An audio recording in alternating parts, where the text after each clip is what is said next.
સફાઈ કામદારોના પડતર પ્રશ્નો છે. 2019નો એક સ્ટેન્ડિંગ કમિટીનો ઠરાવ છે. એ ઠરાવનું વાંચન કરીને મેં આજે એ લોકોને ખાતરી આપી છે.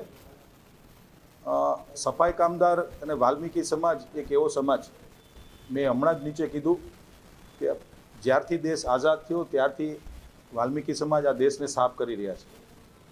આ લોકોને કોઈ પણ જાતનો અન્યાય ન થાય એના માટે ભારતીય જનતા પાર્ટીના અમે સૌ શાસકો કટિબદ્ધ છીએ. આપના માધ્યમથી પણ સૌ સફાઈ કામદાર મિત્રોને હું ખાતરી આપું છું કે તમારા જે કંઈ પણ વ્યાજબી યોગ્ય પડતર પ્રશ્નો હશે એનું રાજકોટ મહાનગરપાલિકા અમે લોકો ચોક્કસ નિરાકરણ કરશું.